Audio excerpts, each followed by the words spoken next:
자, 우리 저기 뒤에 예지부터 할렐루야 샬롬 하고 인사하고 우리 앞으로 옵니다. 할렐루야 샬롬 샬롬 샬롬 샬롬 샬롬 샬롬 샬롬 샬롬. 하나님 사랑합니다. 여러분 주 안에서 사랑합니다. 그래도 목소리 이만큼 나온 거 너무 감사하죠. 평안을 너에게 끼치노라. 우리가 너무 좋아하는 평안. 요한복음 14장 22절에서 31절 말씀. 우리 14장에서 16장까지 말씀은 예수님의 산상 보훈에 대한 말씀이죠. 특히 14장 말씀은 4명의 제자들이 나서서 예수님께 질문하는 거 우리가 지난주에도 그전주에도 말씀 같이 나눴습니다. 자꾸 떠나신다고 말씀하니까 베드로가 주여 어디로 가시나이까 코바디스토네 하고 묻죠. 예수께서 나는 가는 곳이 내가 지금은 따라올 수 없어. 나중에 너 나 따라올 수 있을 거야. 베드로는 내가 지금 어찌 왜 따라갈 수가 없느냐. 그러면 너무너무 이상한 거예요. 그래서 3년 동안 같이 예수님과 함께 먹고 자고 그렇게 하고 다녔는데 왜 내가 어딘데 못 갑니까? 예수님께서는 영적인 말씀, 제자는 육적인 얘기를 하고 있으니 말이 통하지가 않을 수밖에 없죠. 동문서답이라고 하죠. 그랬더니 대답하시죠. 놀라운 영적 말씀. 너희는 마음에 근심하지 말라. 하나님을 믿으니 또 나를 믿으라 하시면서 예수님을 믿고 따르는 사람들 위해 뭐하러 간다고요? 처소를 예비하러 갔다가 내가 다시 올게 라고 말씀하죠. 두 번째 또 누가 나타나요? 도마가 나서죠. 주여 어디 오시는지 우리가 알지 못하거늘 그 길을 들고 나서요. 어찌 우리가 그 길을 알겠사옵나이까? 알려주질 않으시니까. 베드로는 어떻게 그 길을 왜 따라갈 수 없느냐는 질문에 도마는 그 길을 어떻게 우리가 알겠느냐라고 대답을 합니다. 세 번째로는 그랬더니 거기에 대답이 내가 곧 길이요 진리요 생명이게 바로 내가 길이야 라고 대답을 하는데 이것도 아마 제자들은 무슨 말씀인지 알아듣지 못했을 거예요. 빌립이 나서죠. 주여 아버지를 우리에게 이제는 보여달라고 얘기를 합니다. 그러면 축하겠다고. 예수께서 빌립아 내가 이렇게 오래 너희와 함께 있었는데 네가 왜 하나님을 못 보니? 나를 본 게 바로 내 아버지를 본 거야 라고 얘기를 하죠. 네 번째 가롯 사람이 아닌 유다. 가롯 유다 말고 또 다른 유다가 22절에 얘기하죠. 가롯이 아닌 유다가 가롯에 22절 뭐라 그래요? 어찌하여 자기를 우리에게는 나타내시고 세상에게는 아니하시나이까. 왜 그런 얘기를 저희한테만 하시고 세상에다는 비밀로 하시고 말씀하지 않습니까? 유다는 예수님의 여러 대답들이 이해가 되지가 않는 거예요. 당연히 이해가 되지가 않죠. 앞서 세 제자들의 질문을 종합해보면 이래도 이해가 안 되고 저래도 확신이 서지 않는다. 이것은 신앙생활하는 모든 사람들의 고민이기도 하죠. 설교도 많이 듣고 기도를 많이 해도 그 말씀이 내게 와서 다 꽂히지 않는 한은 무슨 얘기인지 알아들을 수가 없는 거죠.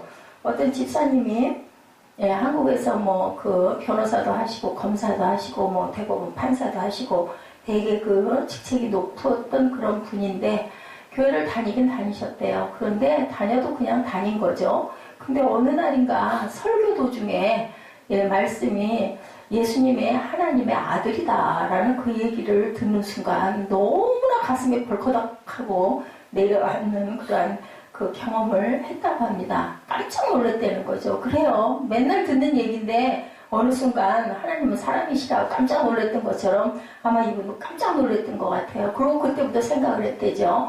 맞아. 예수님이 하나님의 아들이시면 귀신도 쫓아낼 수 있을 거고 병도 고칠 수 있을 거고 무리를 걷는 건 물론일 거고 죽은 사람도 살릴 수 있을 거고 내 생명도 살릴 수 있을 거고 그러고는 감동을 받아가지고 하루에 8시간씩 성경을 읽었대요. 이분이 완전히 성령에 취한 거죠.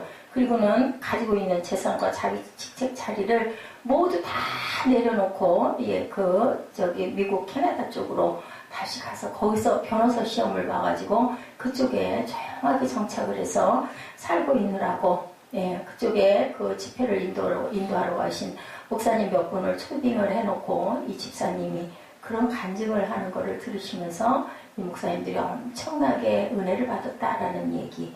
아까 기도할 때 그랬죠? 말씀이 어떻게 돼요? 내가 다 꽂혀서 육신이 돼서 그 그것으로 인해서 내가 그냥 정말 내 영이 확 살아나는 역사. 그거는요, 안 듣던 얘기를 듣는 건 없어요. 성경 말씀을 어떻게 들어보면 뭐 주일날 설교든 수요일 설교든 금요일 설교든 말씀은 다르지만 결과는 항상 보면 그죠? 예수께서 나를 구원하시고 십자가의 보혈로 내가 새 생명이 되고 그래서 내가 구원을 받았고 그래서 우리는 감사해야 되고 하나님을 찬양해야 되고 원하는 것들은 기도하면 하나님이 이루어주시고 똑같은 얘기 드릴 수 있어요. 장절은 다르지만 그런데 어느 날 그게 내 말씀이 될 때는 이렇게 가슴에 충격을 받는 거예요. 벼랑간에 그냥 뭔가 불 화살이 와가지고 확 꽂히는 것 같은 역사가. 그거는 꼭 말씀뿐만이 아니라 여러분들 찬양을 들을 때 그럴 수도 있고 기도를 할 때도 그럴 수가 있어요. 기도하는 거 의식하지 마시고 통성기도할 때요. 나도 좀 목소리 없는 사람은 아무도 없잖아요. 예, 뭐 옆 사람 의식할 이유도 없어요. 저희 교회는 특히나 그죠? 막 한번 예, 뭐 그런 얘기도 있죠. 뭐 미친 사람처럼 뭐 미친놈처럼 막 소리 지르고 한바탕 막 난리를 좀 치면서 그렇게 좀 기도를 해보세요. 그래 뒤쪽 불도 좀 꺼주시고 해가지고 한 5분이고 3분이고 5분이고 막 정말 내가 이성을 잃어버릴 정도로 하나님께 그렇게 매달리는 기도를 하다 보면요. 나도 모르게 내 마음에 울컥한 게 올라올 순간이 있어요. 성령이 나를 조명하시고 만지는 사건. 통성기도가 그래서 굉장히 중요해요.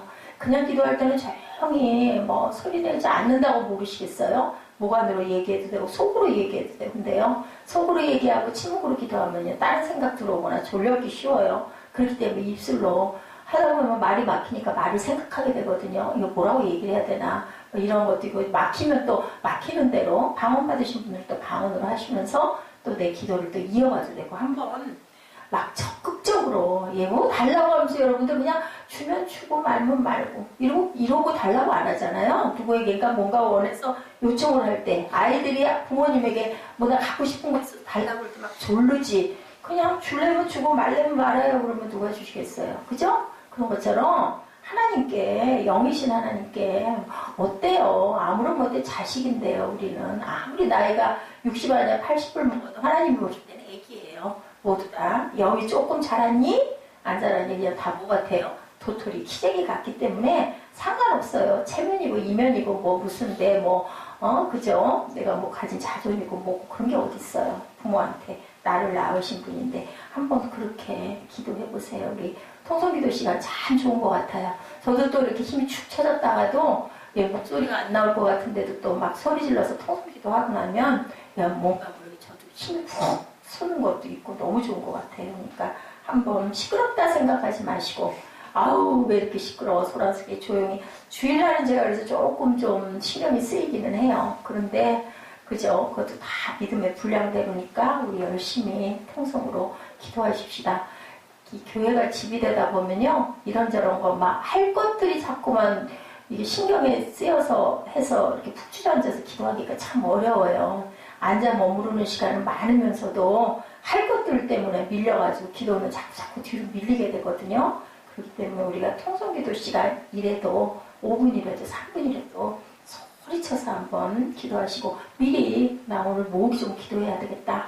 예배 시간 전에 작정을 하셔서 메모를 좀 하세요. 그랬다가 나는 기도하려고 하면 막혀갖고 무슨 말을 해야 할지 모르겠다 할 때는 들고 눈 뜨고 읽어도 괜찮아요. 뭐 그러다 보면 또 막 눈 감고 한번 읽고 나서 눈 감고 또 막 그거 갖고 좀 기도하고 열심히 기도하고 구하셔서 여러분들 원하시는 것들을 하나님이 주시기를 주님의 이름으로 축복합니다.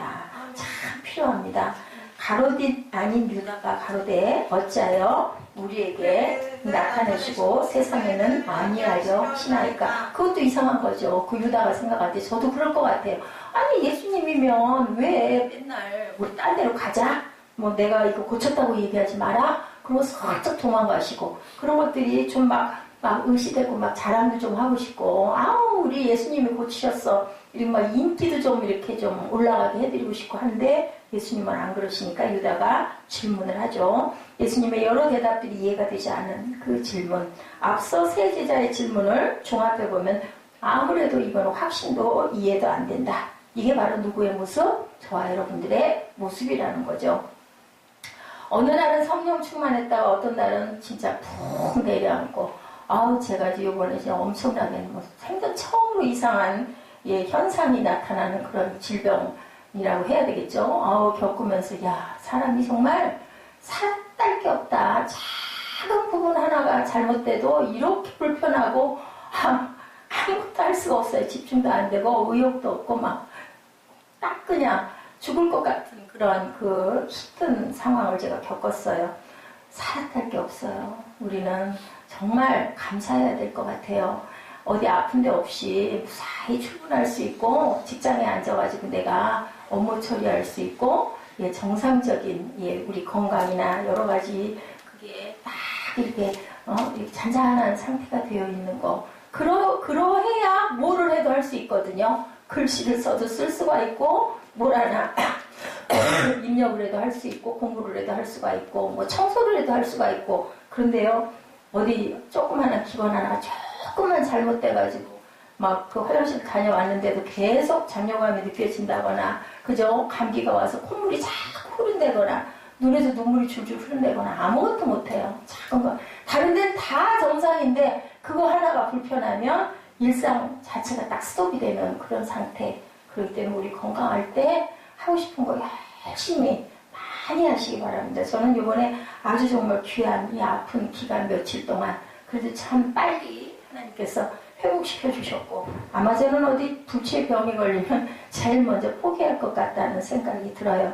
아버지 생각이 자꾸 나면서, 예, 나도 아무래도 그런 게 아닐까? 막 이런 생각이 나고, 얘 누구예요? 사단이죠. 그렇게 속삭이고, 얘 너 네가 뭘 할 수 있겠니? 이런 속삭임이 막 들리는 거죠. 하여튼 나를 자꾸 주저앉게 하는 건 사단이니까, 사단이 뭐 뿔 달려가고 내 옆에 서 있는 게 아니라 항상 어디서 내 안에서 속삭여요. 그럴 때 나를 지키시는 분은 누구 한 분? 하나님밖에 안 계신다라는 것을 항상 생각하시기 바랍니다. 위기나 시련이 닥쳐오면 금세 우리는 어떻게 해요? 흔들리죠. 베드로가 물결 위에서 걷다가 그냥 확 떨어진 거 순간이에요. 마음이 그냥 보니까 눈이 참 좋은 건데, 눈에서 뭐가 와요? 눈에서, 예, 우리가 신뢰하지 못하는, 그죠? 불신이 오는 게 눈에서 오는 거거든요. 밤바다 보니까 기가 막히잖아요. 얼마나 무서웠겠어요. 덩큼 올랐으긴 올랐었는데, 뭘로? 믿음으로. 예수님이 오라고 하니까 그냥 얼른 아무 생각도 안 하고, 좋죠. 열정이에요. 베드로에게는 그게 있었기 때문에, 예, 반석 위에 교회가 쓸 수가 있었던 거죠. 베드로나 도마나 빌립이나 가롯 사람이 아닌 유다나 할 것 없이 똑같은 현상을 보이죠. 자꾸 의심이 드니까 자꾸 질문을 할 거예요. 그런데 생각해 보세요. 질문도 안 하는 사람도 있어요. 그죠? 관심 없으니까. 질문하는 건 그래도 의심이라도 들죠. 진짜야? 가짜야? 이런 생각. 근데 여러분들 나랑 관계없어? 그러면 질문하겠어요? 안 하죠. 나 내 거 하죠. 딴청 부리고 앉았죠. 그래서는 안 된다라는 거죠. 23절 말씀 우리 함께 봅니다. 예수께서 대답하여 가라사대 사람이 나를 사랑하면 내 말을 지키려니 내 아버지께서 저를 사랑하실 것이요 우리가 저에게 와서 거처를 저와 함께 하리라. 진리는 보편성과 동시에 배타성을 갖고 있습니다. 보편적이기도 한데 밀어내기도 하죠. 특히나 영적 진리, 성경의 진리, 천국의 진리는 모든 사람들에게 골고루 적용되는 보편성을 갖는데, 예수님을 믿는 사람이나 믿지 않는 사람이나 모두 알아들을 수 있는데, 한편으로는 특정한 사람에게 제한적으로 이해되는 배타성을 갖고 있다. 누구는 알아듣는데 나머지는 못 알아듣는 거예요. 똑같은 얘기를 했는데, 그죠?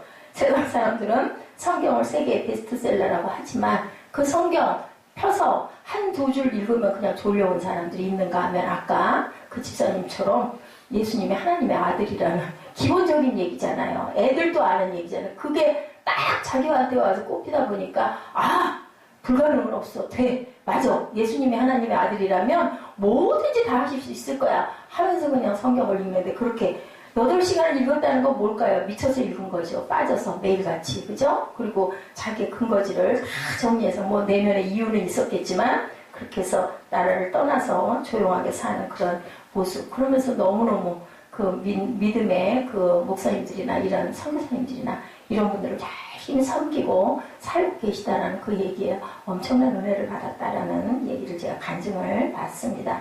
성경은 하나님을 믿는 사람들에게 이해되는 것이고, 하나님을 믿지 않는 사람에게는 문서예요. 그냥 신화 아니면 뭐 이스라엘의 하나의 역사 아니면 옛날 얘기 무슨 그런 일이 있었겠어. 무슨 여리고성이 소리 지른다고 무너졌겠어. 그죠? 그건 그냥 얘기일 뿐이야. 이렇게 생각이 될 수도 있는 거죠. 왜냐하면 우리의 그 생각이나 사고로는 이해가 안 가는 얘기들이 너무 많아요. 무슨 오병이어냐고요. 무슨 2만 명이 먹냐고요. 5개 보리떡 5개 가지고 먹을 수가 없는 거죠. 그러니까 이해 안 가는 거죠. 근데 그 안에 하나님께서는 진리를 거기에 감춰놓고 계시기 때문에 그 보화는 아까 우리 그 찬양, 우리 옛날에 이정현 자매가 했던 찬양이에요. 그래서 참 중요해요. 자기 특성한 것들을 쭉 그렇게 정리를 해놓으면 제가 생각에 탁 와서 꽂히면 좀 틀어가지고 함께 하다 보면 특성이기 때문에 또 특별히 은혜가 있는 그런 찬송들이기 때문에 가사에서도 은혜를 받죠. 그런 것처럼 밭을 팔아가지고 뭐를 사요? 그 진주 하나를 사죠. 하나님의 나라예요. 하나님의 나라. 그죠? 예수님의 말씀을 듣는다고 모든 사람들이 그분의 제자가 되는 것도 아니다. 성경 공부를 열심히 한다고 다 알복이 되는 것도 아니다. 성경 공부를 열심히 하다가 뭐가 돼요? 이단이 되는 사람들도 너무너무나 많다. 자기 나름대로 이상하게 해석을 하다 보면 그런다라는 거죠. 중요한 건 목자 되신 예수님의 말씀을 액면 그대로 잘 믿고 따라갈 줄 알아야 되고 그 길로 또 인도하는 목회자들을 잘 만나야 되는 부분이 우리 양들의 복이에요. 복. 어떤 면으로는 예수님을 사랑하는 사람만이 진리의 성경 말씀을 받아먹을 자격 있고 받아먹게 된다. 우연히 일어나는 일은 아무것도 없죠. 24절 말씀이죠. 나를 사랑하지 아니하는 자는 내 말을 지키지 아니하나니 너희의 듣는 말은 내 말이 아니요 나를 보내신 아버지의 말씀이니라. 예수님은 내가 하는 얘기는 하나도 없어. 하나님이 하신 말씀 내가 그대로 전해주는 거야 라고 말씀을 하죠. 예수님을 사랑하지 않는 예수님의 말씀을 받아들이지 않고 지키지 않는다는 뜻이다. 예수님을 사랑하면 내 아버지도 사랑하고 나를 사랑하면 내 말도 네가 잘 들을 것이고 그거는 내 말이 아니라 바로 내 아버지의 말씀이다. 하나님의 말씀이다. 마치 씨앗이 딱딱한 땅이나 돌밭이나 가시덤불에 뿌려지는 것처럼 예수님 말씀을 듣는다고 해도 그냥 흘러버리거나 땅속에서 그냥 묻혔다가 싹도 안 나고 썩어버릴 수도 있다는 거죠. 자, 우리가 듣는 말씀은 예수님의 말씀이 아니라 예수님을 보내신 누구? 하나님 아버지의 말씀이라고 하죠. 세상 사람들이 진리의 말씀을 거절하는 이유가 뭘까? 예수께서 하시는 말씀이 궁극적으로 하나님 말씀이기 때문에 거절을 한다는 거예요. 진리가 없는 세상 사람들은 하나님의 말씀이 믿어지지도 고지가 들리지도 않는다라고 이상한 얘기인 거죠. 무슨 원수를 사랑하래. 왼뺨 때리면 또 오른뺨도 내밀래. 오리가 잡으면 신이 가주래. 그런 소리나는 짓을 왜 해요? 그죠? 이해 안 간다라는 얘기죠. 불의한 사람은 진리를 이렇게 배척한다.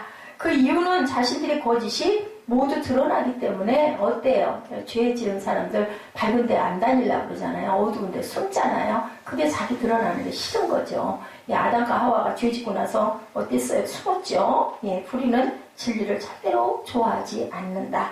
세상 사람들이 하나님을 싫어하는 이유는 마음의 죄와 사단의 세력들로 가득 차 있기 때문에 돌덩이를 들추면 햇빛을 받은 지렁이가 어떻게 해요? 꿈틀하죠. 숨고 싶어 하죠. 그런 것처럼 빛 가운데 드러나는 사람은 정말 나는 아무 잘못된 게 없어. 그냥 있는 모습 그대로인 게 나는 좋아. 이런 사람들은 당당한 거죠. 어둠에 있던 사람들은 어쩔 줄 몰라 하고 죽을 힘을 내서 자꾸 숨습니다. 감춥니다. 그래서요. 사람은 함께 가는 게 참 중요하다.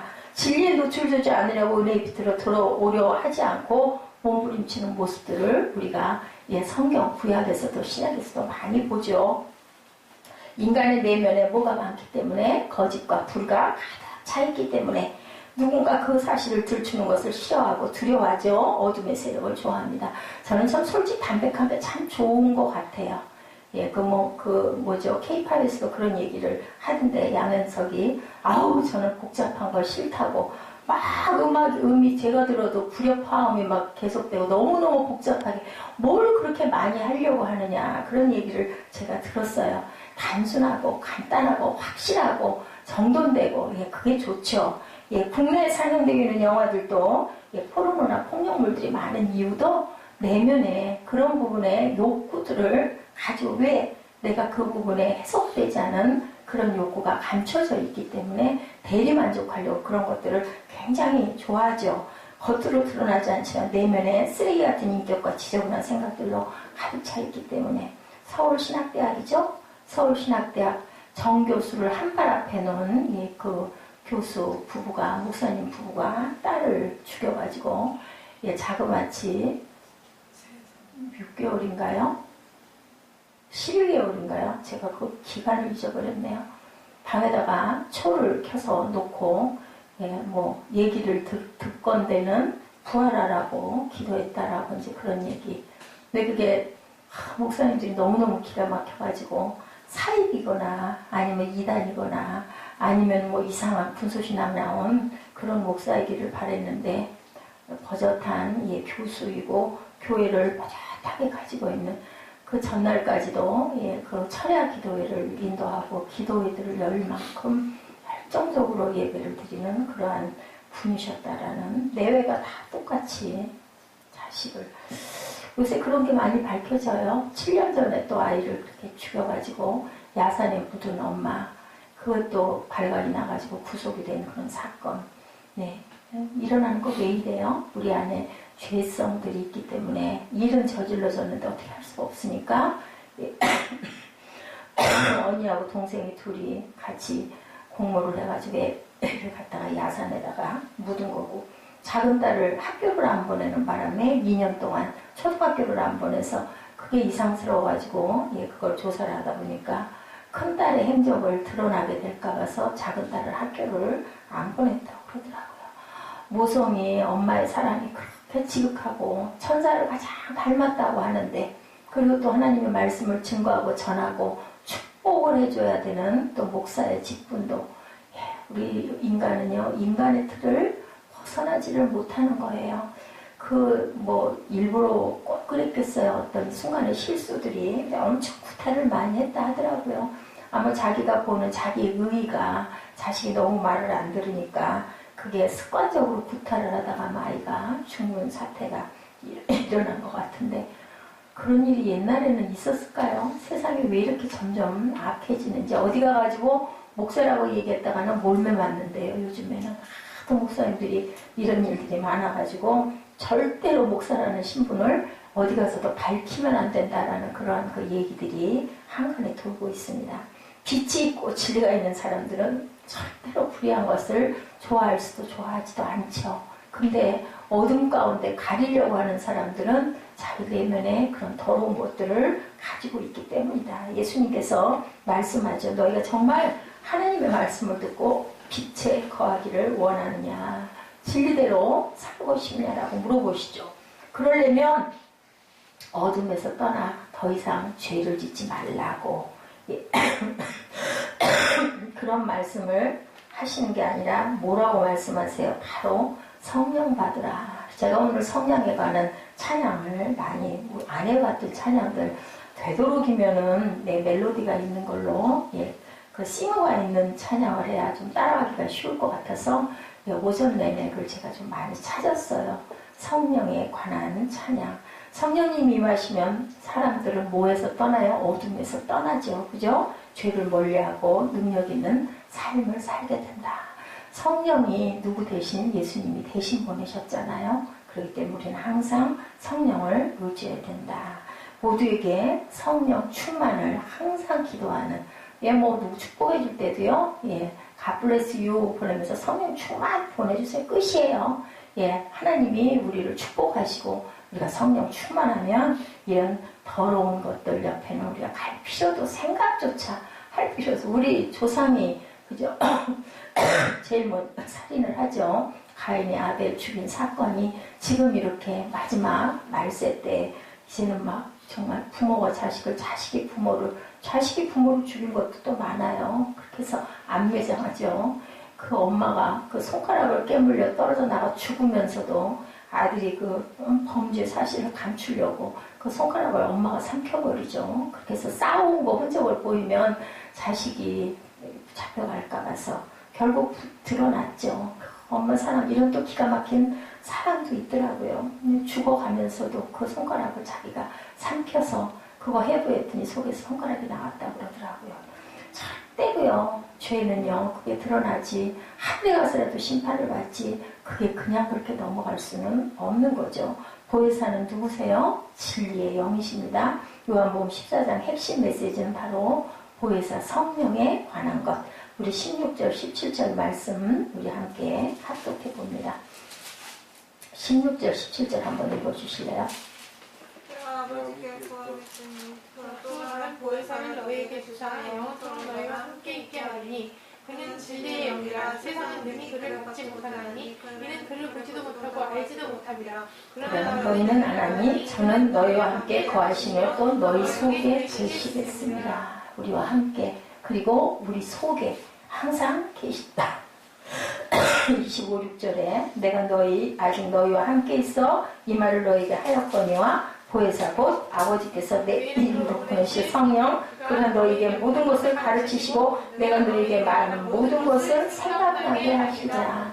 하나님께서, 성령 하나님께서 우리에게 모든 것을 생각나게 해주신다. 여러분들 과외 선생님 계시니까 얼마나 좋아요. 그죠? 과외 선생님 계시니까 좋잖아요. 그런데 하물며 하나님께서 내 안에 계셔서 우리에게 생각나게 해주신대요. 예, 과외를 가르쳐주는 선생님은 같이 붙어있지 않아도 선생님 계시니까 난 든든해. 나 이거 모르는 거요. 꼭 여쭤볼 거야. 이런 마음이 들어서 얼마나 좋은데, 심지어는 하나님이 내 안에 계신대요. 그러면 우리가 열심히 두들겨서 찾고 구하고 그리고 의뢰하고 부탁하고 그리고 돕기를 도와달라고, 그죠? 우리가 하나님께 항상 말씀을 드려야 되겠죠. 예수께서 승천하시면서 보혜사 성령께서 오신다라고 말씀하셨어요. 보혜사 성령님에 대해서 짧고 분명하게 말씀하죠. 보혜사란 하나님 아버지께서 예수님의 이름으로 보내신 성령 하나님이시다. 기독교 2000년 역사가 오늘까지 유지해온 것은 성령의 은혜예요. 그죠? 성령의 바람이 불고 성령 체험을 하고 나서부터 제자들이 다 바뀌었죠. 그리고 하나님의 나라를 증거하고 전파하러 달려나갔습니다. 보혜사 성령께서 진리를 지키시고 사람들을 변화시키시고 교회를 세우게 하신 모든 사건들은 보혜사 성령이 계셨기 때문이다. 여러분들 생각해보세요. 그 2000년, 2000몇백 년 전에 33세 시골에 그 아주 왜소한 청년 하나가 무슨 일을 몇 건을 어떻게 일으켰건 3년을 일으켰건 10년을 일으켰건 2000년 이후까지 지금까지 이렇게 많은 인구들이 하나님이라는 존재를, 예수님을 믿겠어요? 예? 이 일이 있겠어요? 한번 생각해 보세요. 그 시대에 2000년 전에 10년 정도를 뭔가 누구 병자도 고치고 그렇게 다니면서 사람들을 이끌고 다니면서 예를 들어 했다 치십시다. 그렇다고 해서 2000년이 흘러온 오늘 이렇게 많은 인구들이 하나님, 예수님을 믿겠느냐고요. 기독교가 이렇게 존재하고 교회들이 쓸 수 있겠냐고요. 그거는 아마 아닐 거예요.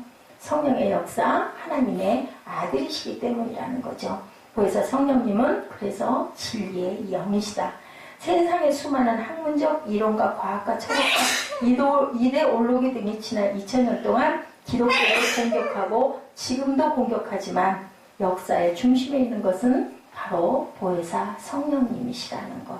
그죠? 더욱 놀라운 사실은 수많은 크리스찬들과 교회들이 성령을 무시하고 있다는 거예요. 부인하지는 않는데 무시한다라는 거죠. 성령님은요, 우리가 환영하고 모셔드리고 인정하지 않으면 절대로 우리에게 모습을 드러내시지 않는다라는 것. 성령을 믿고 체험하면서 우리는 선포해야 하나님께서 일을 하세요. 그러지 않고 그런 게 어딨어?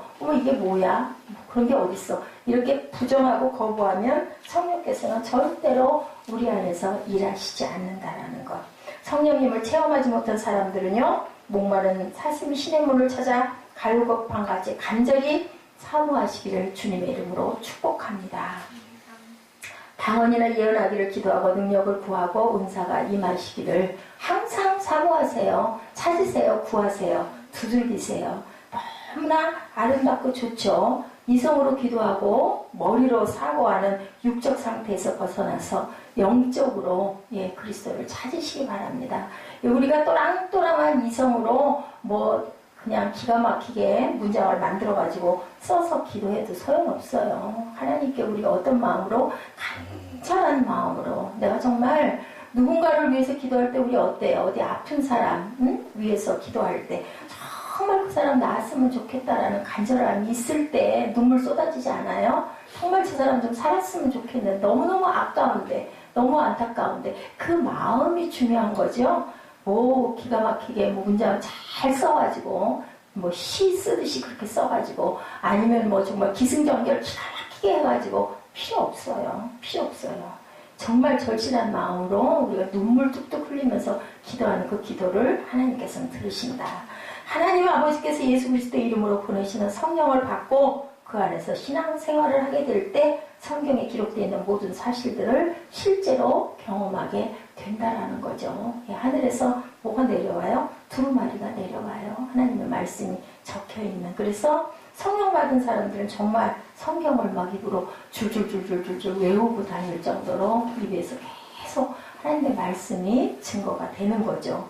평소에 남을 미워하고 화를 잘 내던 사람도 성령의 임재를 경험하게 되면 이웃을 사랑하고 사랑하는 마음이 생기고 항상 묻죠. 왜냐하면 내 마음에 기쁨이 막 넘치니까, 너무 좋으니까. 우리 어때요? 나 너무 좋으면은 누가 조금 나한테 조금 언짢은 시선을 좀 보내도 그냥 웃고 넘어가거든요. 우리 마음에 여유가 있기 때문에. 그리고 오히려 가가지고 아유 뭐 나 때는 뭐 기분 나빴어요? 그리고 막 우리가 좋게 얘기하잖아요. 근데 내가 마음이 안 좋고 화가 나고 있는데 누가 살짝 눈만 흘려도 막 가서 시비 걸잖아요. 그런 것처럼 성령께서 우리를 항상 웃게 하시고 사람의 마음을 주시는 하나님의 성령. 자, 우리가 말 많고 실수가 잦던 사람도 성령 체험으로 여유를 보이죠. 위기에 처해 어려움을 당하면 뭐 한다고? 예수님을 의지합시다 하고 얘기하게 되죠. 왜냐하면 내가 경험했기 때문에.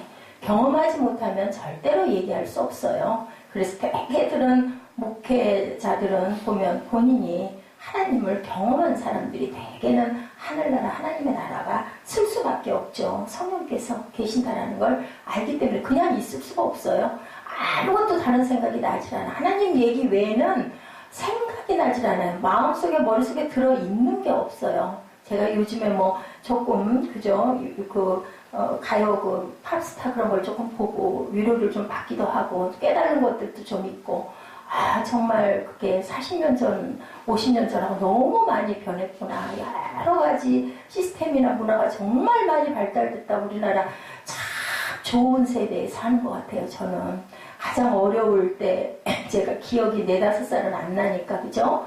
60년대 초부터 2010년까지 한 50년 동안요, 엄청나게 많이 변했어요. 보통 그 나라에 한 200년 정도 흘러도 일어나지 않을 만한 사건들이 너무너무 초스피드하게 나라가 변하지 않았어요. 그것들을 다 보면서 느끼면서 겪으면서 그렇게 뭐 정말 5분을 한참 배우느라고 저는 아주 굉장히 그 머리를 썼던 적이 있었어요. 결국은 그 5분 요리를 잘하지는 못했는데, 처음에 그 5분이 우리 그 싱크대에 딱 그 밑에 장착이 됐을 때 최초로 너무 신기했잖아요. 막 속에서 불이 활활 타잖아요, 전기로.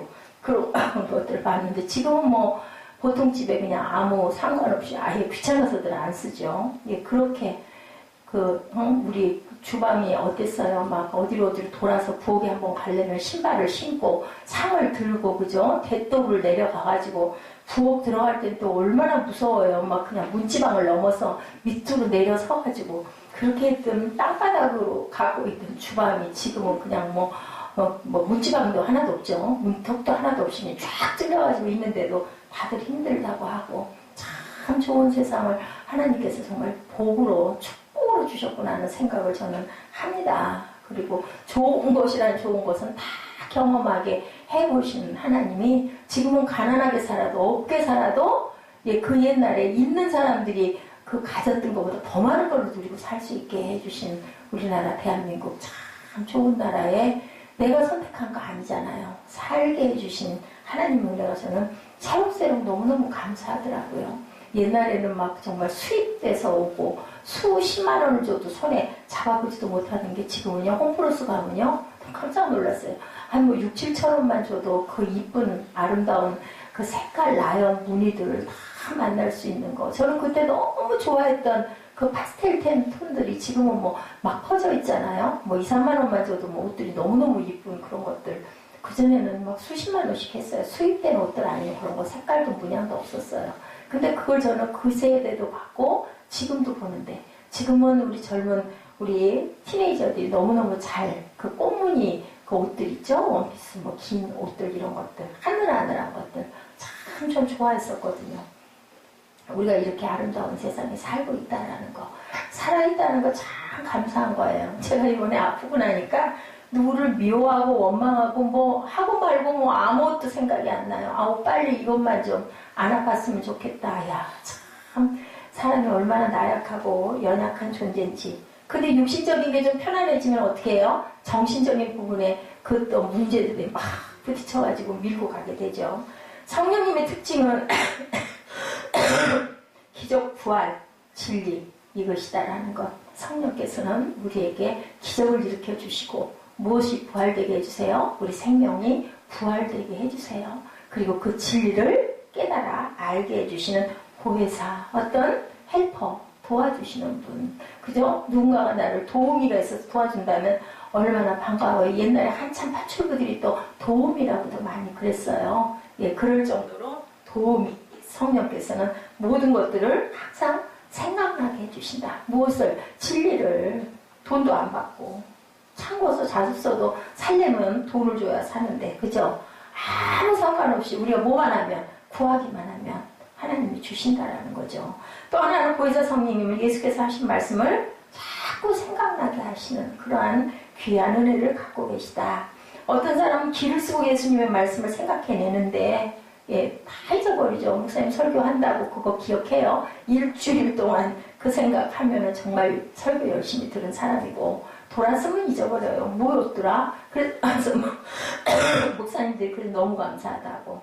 아마 기억들을 다 하고 있으면 뭘 또 설교를 해야 되나 할 건데 다 잊어버리기 때문에 올해 했던 설교 내년 후반기에 가서 또 해도 예, 전혀들 기억을 못한다라는 거죠. 어떤 사람은 다른 것을 생각나지 않더라도 하나님의 말씀만은 항상 샘솟듯 생각이 난다. 어떤 사람 하나님의 말씀을 참 즐겨하고 묵상하는 사람들에게 그러겠죠. 성령님이 임하시면요 하나님의 말씀이 자꾸 생각나게 하신다. 26절 말씀 읽어보면 보혜사 곧 아버지께서 내 이름으로 보내실 성령 그가 너희에게 모든 것을 가르치시고 내가 너희에게 말한 모든 것을 생각나게 하리라. 이렇게 기록이 되어 있어요. 성령이 임하시면 우선적으로 신구약 성경의 영적 진리에 대해서 깨닫게 해주신다. 다음으로 예수께서 말씀하신 모든 것을 생각나게 해주신다.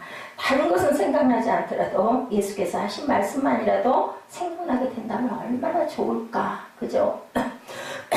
성경 전체를 다 외우는 사람은 어디에도 누구도 없다고 그래요. 성경에 나와 있는 인물들의 이름을 다 알고 있는 사람도 한 사람도 없다고 그래요.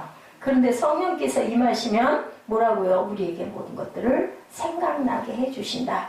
어떠한 어려움을 당하더라도 뭐라고 그러세요? 두려워 말라 내가 너와 함께함이라. 놀라지 말라 나는 네 하나님이 됨이라. 내가 너를 굳세게 하리라. 참으로 너를 도와주리라. 참으로 나의 의로운 오른손으로 너를 붙들리라.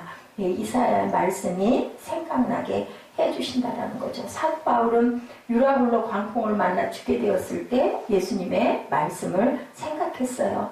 광풍으로 인해 배가 파손당할 위기에 처했을 때 하나님의 음성을 들으면 살게 되는 거죠. 그럴 것 같아요. 네, 삶의 의욕이 없어져 버리면요 병에게 져요. 제가 요번에 느낀 게 그거예요. 그 말이 맞아요. 마음 중심에서 어떤 질병이 들어왔을 때 질병에게 지는 게 아니라 우리 생각 자체가 그죠? 무너져 버리고 나면은요 힘이 없어져요. 그러면 누구에게 사단에게 먹힐 수밖에 없어요. 그래서 우리는 항상 무엇으로 하나님 말씀으로 무장을 해야 되겠다. 아무것도 염려하지 말라. 주님께서 말씀하시죠. 내가 너를 지킬게, 내가 너를 보호할게. 그죠? 사람이 사업하다가 부도가 나고 가정과 회사가 풍지박산이 되고 쫓겨다녀도 하나님의 말씀만 기억하면 산다는 거예요. 어디를 쳐다보면 하늘 쳐다보면 땅 쳐다보면 땅 속으로 묻힐 수밖에 없다. 암에 걸려 의사로부터 가망이 없다는 진단을 받더라도 근심하지 않고 하나님을 붙들고 아까 얘기한 것처럼 한 번, 두 번, 세 번이 아니라 끊임없이 구하고 기도하고 계속 부르짖다 보면 하나님께서 뭘 주세요? 삶의 생명의 소망을 주신다는 거죠. 그런 사람들은 살아나요. 목사님들 중에도 아주 그런 분들 많아요. 아주 못 고친다고 불치병 걸려가지고 병원에 가서 진단받고 당신 6개월밖에 못 삽니다. 당장 수술해야 됩니다. 해서 그 목사님이 약봉다리 들고 오다가 방법 없거든요. 되게 목사님들 되시는 분들은 가진 게 거의 없어요. 바닥 가야 손 들고 가거든요. 항복하고. 그래서 약봉지 갖다가 그 쓰레기통에다 버려버리고 그냥 부르짖어 기도하기 시작해가지고 교회가 크게 일어나고 주변에 많아요. 그런 목사님들. 그래서 한때는 조용기 목사님 계실 그 당시에 그분 그렇게 굉장히 막 부흥할 때는 폐병 들렸으면 하는 소원 있는 목사님들이 엄청 많았대죠. 예조 목사님이 그 폐질환 때문에 그걸 딛고 일어났기 때문에 나도 좀 그래가지고 목회를 좀 크게 했으면 병원에서 깨어 일어나면 거기에 면역이 생기기 때문에 어떠한 어려움이 있어도 극복을 하게 되거든요. 그래서 사람은 살 수가 있다. 자식들이 위기 상태에 빠져있고 부부 사이에는 이혼 직전에 있더라도 하나님의 말씀을 생각하고 하나님 말씀 중심으로 서 있으면 절대로 무너질 일은 없다. 다시 회복이 된다는 거죠. 아무리 어려워도 어렵지 않고 힘들지 않으면 아무리 고통스러워도 아픔을 느끼지 않게 된다. 무엇으로? 이 하나님 말씀으로. 전쟁 중이나 고난 중에도 나도 모르게 하나님 말씀을 생각하면 마음에 참 평안이. 그래서 우리 기도할 때 어떤 문제 딱 부딪혔을 때 마음에 평안함이 있으면 어려움 별로 없겠구나. 저는 그렇게 진단을 합니다. 그래서 우리에게 제일 중요한 거 하늘 위에서 내려오는 그 평화. 그죠? 우리 그 찬양 좋아하죠? 평화로다. 하늘 위에서 내려오네. 그 참 평안에 하나님이 성령께서 임하시면 이해되지 않던 말씀도 그리고 내가 정말 아프고 위기에 처해도 하나님께서 우리에게 살아갈 소망을 주신다는 것. 27절이죠. 평안을 너희에게 끼치노니 곧 나의 평안을 너희에게 주노라. 내가 너희에게 주는 것은 세상이 주는 것 같지 아니하니라. 너희는 마음에 근심도 말고 두려워하지도 말라. 이 말씀이 성령의 임하심에 대한 결론입니다. 성령께서는 우리에게 무엇을 준다고요? 평안을 너희에게 끼쳐줄게. 마음에 근심하지 말고 두려워하지 마라. 그죠? 절대로 내가 너를 죽게 그냥 내버려 두지는 않을 거다. 우리에게 그리고는 평안을 주신다는 거죠. 두렵고 흔들던 마음이 이상하기만치 변한 건 아무것도 없는데 마음이 편안해지는 상태, 머리에서 발끝까지 나를 지배하는 그 평안. 그것은 세상이 주는 평안, 돈이 해결해 주는 것하고는 질적으로 다르다. 예수님의 평안으로 네 가지의 특징을 갖고 있는데요. 첫째, 순간적이지 않고 어떤 평안, 영원한 평안. 잠시 있다가 사라지는 것이 아니다. 조건이 좋을 때 생기고 나쁠 때 사라지는 평안이 아니다. 둘째, 영적 평안. 셋째, 내면적 평안. 넷째, 완전한 평안이다. 얼마나 좋습니까? 어떤 평안이라고요? 영원한 평안, 영적 평안, 내면적 평안, 완전한 평안. 이 평안이 돈으로 우리가 살 수 있겠어요? 예수님께서 주시는 나의 평안에 반해서 세상이 주는 평안도 네 가지의 특징을 갖고 있어요. 첫째는 짧고 순간적인 것. 둘째는 물질적이고 육적인 것. 셋째는 외면적인 것. 넷째는 불완전한 것이라고 이렇게 증거하고 있습니다. 그러니 우리는 어떤 것을 여러분들을 선택하시겠습니까? 영원한 평안, 영적 평안, 내면적 평안, 완전한 평안을 소유하시는 저와 여러분 되시기 바랍니다. 자, 예수께서 우리에게 끼치시는 나의 평안은 영원하고 영적이고 내면적이고 완전한 것이다. 예수님의 평안을 경험하고 소유하는 저와 여러분 되셔야 되겠죠. 주님의 평안을 항상 마음 안에 유지하시기 위해서는 어떻게 해요? 성령님 환영합니다. 인정합니다. 모셔드립니다. 라고 항상 입술로 긍정적으로 고백하시기 바랍니다. 예수께서 너희 마음에 근심하지 말라. 하나님을 믿으니 또 나를 믿으라고 말씀하죠. 예수님이 그 평안이 항상 내가 하나님 주세요 하고 우리가 손 내밀면 그래 여기 있다 내 손 잡아라 말씀하신다라는 것 절대 잊지 마시기 바랍니다. 하나님 말씀이 우리를 지배하게 될 때 예수께서 끼치는 그 평안이 나를 다스리게 된다. 우리가 어려운 일 당하는 게 중요한 게 아니라 하나님이 나를 붙들고 있나 내가 하나님 손을 붙들고 있나 그것이 가장 중요하다. 그런 일들은 수시로 너무너무 많이 일어나는 거예요. 우리가 삶에서 없을 수가 없어요. 항상 내일 아침에도 눈 뜬과 동시에 똑같은 일상의 날일 것 같은데 달라요. 하루가 저처럼 어느 날 갑자기 벼랑간에 그죠? 그런 거 아픔이 찾아오고 나니까는 일정이 그냥 완전히 그냥 엉망이 돼버리죠. 그냥 중심축을 잃어버리게 되는 사건들이 얼마나 많이 일어나는지 모든 사람들에게는 우리가 보기에는 겉으로 보기에는 그냥 다 평범해 보이는 것 같고 편안해 보이는 것 같지만 작은 거 하나 때문에 우리의 모든 것들이 다 허사화돼 버리고 물거품이 될 수도 있다라는 것. 성도들이 삶에 성령 충만이 있을 때 우리가 하나님의 큰 은혜를 깨달을 수 있다는 것을 절대 잊지 마시기 바랍니다. 오늘 사순절 일주일째 되는 날 43장 1절에서 7절 이사야 43장 1절에서 7절까지 오늘 새벽에 우리 함께 읽었어야 돼요. 제가 늦어가지고 오늘 못 읽었어요. 그거 우리 함께 읽고 기도하는 시간 갖도록 합니다. 이사야 43장 1절에서 7절입니다. 다 찾으신 분들 함께 합동합니다. 야곱아 나를 창조하신 하나님 앞에서 지금 말씀하시느니라. 이스라엘아 너를 지으신 이가 말씀하시느니라. 너는 두려워하지 말라. 내가 너를 구속하였고 내가 너를 지명하여 불렀느니 너는 내 것이라. 내가 물 가운데로 지날 때 내가 함께할 것이라. 강을 건널 때 물이 너를 침몰하지 못할 것이며 내가 불 가운데로 지날 때 타지도 아니할 것이요 불꽃이 너를 사르지도 못하리니 대전하는 야훼 내 하나님이요 이스라엘의 거룩한 이요 내 구원자니라. 내가 애국을 너의 성량물로 구수와 스바를 너를 대신하여 주었노라. 내가 내 눈에 보배롭고 존귀하며 내가 너를 사랑하였은즉 내가 내 대신 사람들을 내어주며 백성들이 내 생명을 대신하리니 두려워하지 말라. 내가 너와 함께하여 내 자손을 동쪽에서부터 오게 하며 서쪽에서부터 너를 모을 것이며 내가 북쪽에게 이르기를 내놓으라. 남쪽에게 이르기를 거두어 두지 말라. 내 아들들을 먼 곳에서 이끌며 내 딸들을 땅끝에서 오게 하며 내 이름으로 불려지는 모든 자 곧 내가 내 영광을 위하여 창조한 자를 오게 하라. 그를 내가 지었고 그를 내가 만들었느니라. 아멘. 네, 주님께서 우리를 이렇게 사랑하시죠. 네, 그 사순절 말씀 하루하루 말씀들이 다 예수님하고 연결된 귀한 말씀들이에요. 잘 묵상하시고 또 한번 이런 것들도 쭉 몇 장 몇 절 해가지고 기록을 해놓으시면 참 좋은 우리 묵상 문구들이 될 것 같습니다. 기도하시겠습니다. 예수께서 하신 말씀 우리를 항상 생각하게 하시고 순간마다 주님의 말씀을 이해하게 하여 주옵소서. 고통스러운 상황을 당하게 되더라도 하늘의 평강으로 우리 마음밭이 항상 평안으로 가득 찰 수 있도록 성령님 모셔드리고 환영하고 인정합니다 하고 우리 입술로 고백하는 하나님의 귀한 백성들 되도록 주님 축복하여 주옵소서.